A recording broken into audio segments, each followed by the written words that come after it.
Why was Atari's Pac-Man such a famously bad game? Imagine eagerly waiting to play Pac-Man at home, only to find it nothing like the arcade hit. That disappointment is what many gamers felt with Atari's version. During the early 1980s, the video game world was booming, but it was also a time of big challenges.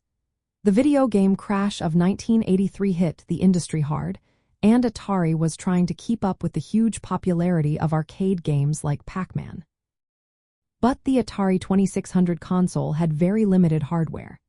The game cartridge could only hold 4 kilobytes of data, which is tiny compared to modern standards.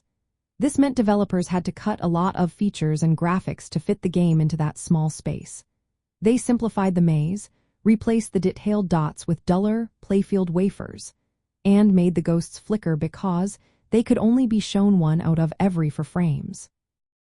These changes made the game look dull and less exciting than the arcade version.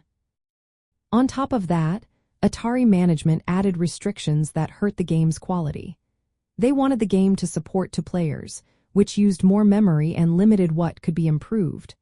They also had a rule that only space-themed games could have a black background, so Pac-Man ended up with a blue background, which felt off from the original. The development team was also not at its strongest.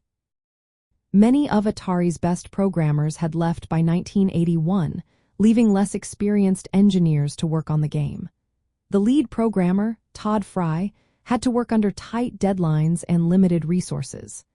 Atari prioritized shipping the game quickly over making it perfect. Gameplay suffered because of these compromises. The maze was flipped and rearranged to fit the TV screen, but the placement of dots and collision detection was inconsistent. The ghosts lost their unique personalities, and the flickering made them hard to follow. All these issues made the game frustrating and repetitive, losing the charm of the arcade original. This release came at a tough time. Pac-Man was a cultural phenomenon, with huge marketing campaigns and high expectations. But Atari's version arrived during the peak of the video game crash of 1983, when many gamers were losing faith in home consoles. The poor quality of Atari's Pac-Man hurt the company's reputation and added to the industry downturn. From a 1980s nostalgia point of view, Atari's Pac-Man is remembered as a symbol of the era's struggles. It shows how arcade innovation clashed with home console limits, how corporate decisions sometimes overruled creative vision, and how the industry faced big changes. Despite its flaws, it remains a key part of gaming history, reflecting both the excitement and the hurdles of early home video gaming.